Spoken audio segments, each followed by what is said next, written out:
Rupanya kita mandikan anak ini, rupanya yang memandikannya ada selender di tangannya. Selender, terus ikusut nih pada anaknya. Pakai sabun selender di tangan. Yang menyucikannya selender, yang dicucikan nggak pernah bersih-bersih karena selender bapaknya pindah ke anaknya. Rupanya kita ini kalau memandikan anak, kita bersihkan dulu diri kita, baru kita kusut anak kita. Nyambung ya bukan?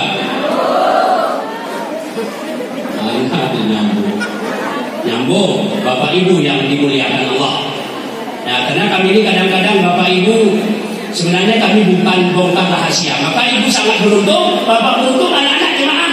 Habis jemaah, Allahumma firli dzunubi wa liwalidayya warhamhuma kama rabbayani shaghira. Di tempat saya malam Jumat baca Yasin.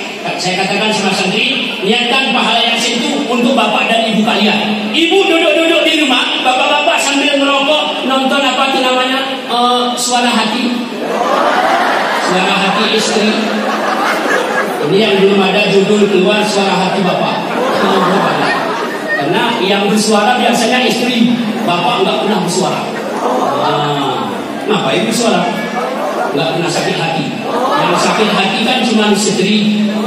Nah, Bapak Ibu sambil nonton, Ibu sambil kerja, ngalir pahala Yasin wal Qur'anil Hakim. Sampaikan pahala Yasin ya Allah kepada ibu bapakku yang sudah meninggal ya Allah, lapangkan kuburnya, luaskan kuburnya, ampunkan dosanya. Ya Allah, katakan kepada mereka-Mu yang kejam, mereka Munkar dan Nakir dan Sabaniyah, jangan sentuh kulit ibu bapakku yang sangat berjasa kepada aku.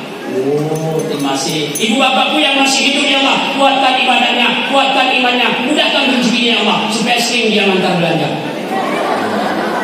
Nona, pekerjaan pertanyaan ini. Tapi bau ciri macam dulu waktu di Grogol saya paham dong. Ada seorang bapak ngantar jajan anaknya, dikasih. Bayangkan di Grogol Bang Ahmad dititipkan uang 20.000. Memang waktunya 20.000 mahal.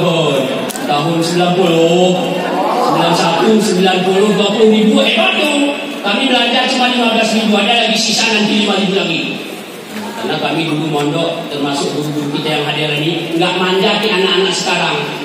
Kami motong padi, ngangkat padi, nanam padi, apa yang diajak Pak Ustadz itu pimpinan pesantren, kami nggak pernah. Jangan dulu aku nggak ada cerita jangan dulu. Kalau anak-anak ibu sekarang, anak bersihkan itu, iya.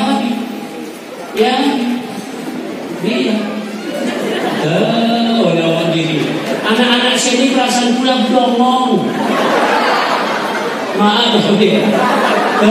Waktu kita panggil, kita nyambung, layarnya rusak.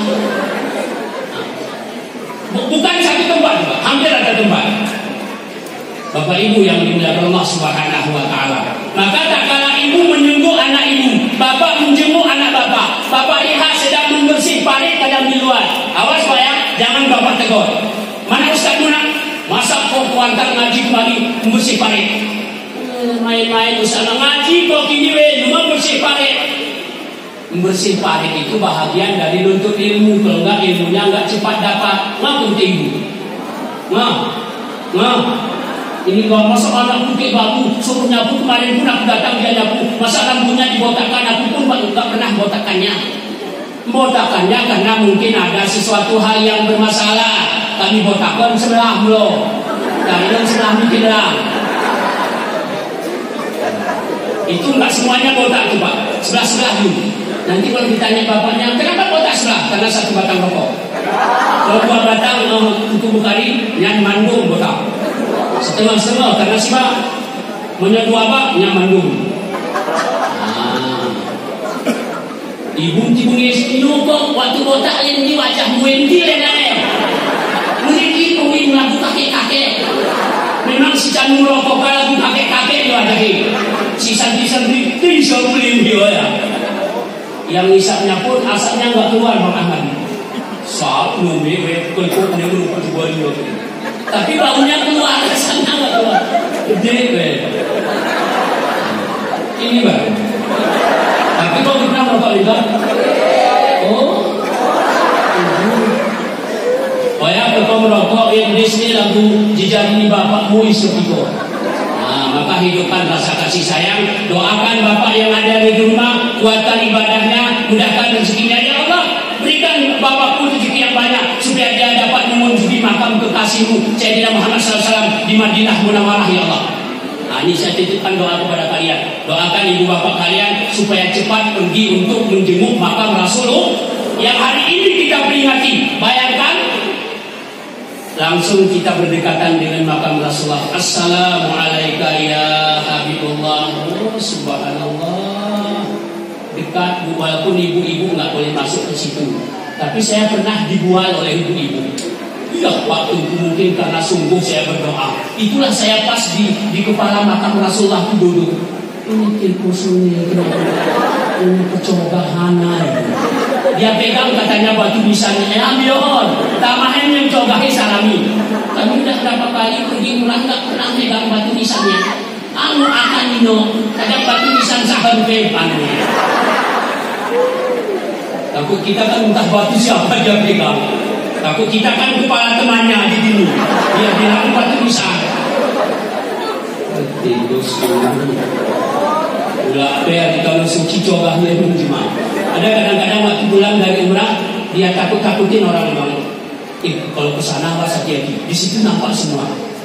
Apanya yang nampak? Ka'bah ya nampak, Masjid Nabi ya nampak. Loh, kesalahan kita ya nampak semua. Terus saya tanya, berarti kalau di sini orang itu meregos kayu, sampai sana pun meregos. Ka'bah itu terus. Jangan bikin-bikin cerita yang enggak ada. Sesana bro, dia takut-takutin orang lain. Ya, Bapak Ibu yang dimuliakan Allah, alhamdulillah datang juga guru kita, Kepala Baitul Mal Kabupaten Bandung Raya, Pak Wake sekaligus Tengku Nawami. Alhamdulillah, subhanallah, hari ini kita orang yang sangat beruntung. Kamu sapa guru gede-gede itu. Nah, cuman kita ini nggak mau jadi gede. Nah, Bapak Ibu yang Allah subhanahu wa ta'ala. Nah, ini udah lihat kemana? Kita berdiri. Oke, lancing nih kita. Bapak Ibu yang dimuliakan Allah, sejuk Pak, sejuk. Nah, benar meriah, sejuk, dingin. Nah, sekitar 10 menit lagi. Anak-anakku yang dimuliakan Allah, sekali lagi, ibu-ibu orang yang sangat beruntung yang nanti akan dapat pahala dari anak-anaknya. Yang lebih beruntung guru-guru kita lagi. Abi yang kita duduk hari ini. Man sana fil islami sunnatan hasanatan. Barang siapa yang memprogramkan satu program dalam Islam, falahu ajruha wa ajru man amila biha ba'dahu. Siapa membikinkan satu kebaikan dalam Islam, dia akan dapat pahala dari kebaikannya. Abi sudah mendirikan satu pondok pesantren, dia akan dapat pahala dari pondok yang didirikan. Guru-guru kita yang hadir hari ini hampir rata sekian persen ada pondok-pondoknya. Bukan pondok baru, pesantren. Terus man amila biha, dan dia akan dapat pahala dari orang yang mengikuti jejak-jejak ini. Bukan hanya pesantren, kebaikan-kebaikan yang lain pun. Kita mengadakan suatu kebaikan. Kebaikan itu kita akan dapat pahala. Dan kebaikan yang kita programkan itu akan diikut oleh orang lain. Ba'dahu sesudah kita. Min ghairi ayang kusah min ujurihim sayun. Tidak dikurangi sedikit pun. Misalnya yang mendirikan dapat 100, diikuti oleh orang lain dapat 100, 10 orang, semuanya akan dapat pahala. Itu siapa yang pertama mendirikan tempat tersebut.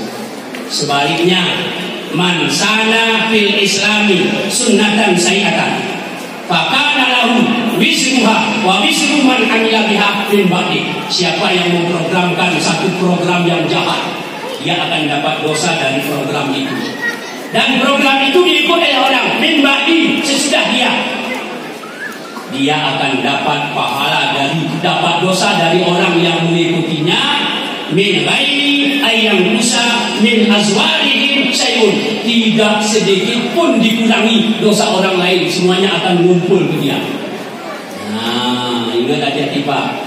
Makanya ibu-ibu yang anaknya sudah dititipkan di pesantren, pakat dengan suami, pakat dengan istri, katakan sama anaknya, nak sungguh terus belajarnya, baik habis maupun ilmu fikih dan ilmu-ilmu lain. Nanti kusiapkan tempatmu untuk kau mendirikan pondok anakku. Itulah kalau kata Nabi, siapa meninggal akan putus segala amalnya illa min salasin sadaqatin jariyatin au ilmin yantafu bih au awaladin salihin yadullah. Apabila mati anak Adam, putus segala amalnya. Satu yang tak putus ada tiga. Pertama sedekah jariah, ilmu bermanfaat, anak amal saleh. Guru-guru kita ilmu yang bermanfaat. Ilmu itu diajarkannya kepada santri-santri. Ini santri-santri ini nanti santriwan akan jadi ustaz dan ustazah. Amin kita ya. Amin. Ini kita bisa. Kue doa ini terus. Nah, ibu mendirikan satu pondok pesantren, ibu akan dapat dari pahala pondok pesantren. Terus ada orang ngajar di pondok pesantren itu, ibu akan dapat lagi pahala. Orang mondok di pesantren itu dapat lagi pahala. Makanya katakan sama anak-anak kita, nak, kamu belajar terus dengan rajin, jangan kamu pikirkan kebun, jangan kamu pikirkan sawah. Bapak dengan ibu sudah berencana untuk kamu saya 1 hektar saya siapkan kebun. Nanti yang berbuahnya saya tunjuk, itu punya bapak tuh, tunjuk kebun orang lain. Motivasi sebagai supaya anak kita rajin belajar. Ada rencana bikin pesantren? Alhamdulillah. Alasan kita jawabnya punya rasanya. Prinsip bapak pun kenal ya apa itu? Ini bapak ibu yang dimuliakan Allah SWT. Paling kurang balai pengajian atau saudara-saudaraku yang mempunyai kelebihan rezeki. Ini sebagai penutup saya amanahkan kepada saudara-saudaraku yang berkelebihan harta. Sadaqatin jariyatin. Ibu tidak punya anak di pondok, enggak ada mondok.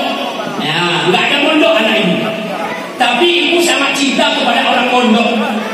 Ibu bukan bapak ibu bukan keturunan dari orang alim, tapi ibu sangat cinta kepada orang alim. Saya baca dalam kitab almarhum guru kita bersama Abu Yusuf Raya, Allahumma firlahu warhamhu. Kita enggak ada keturunan dari orang alim.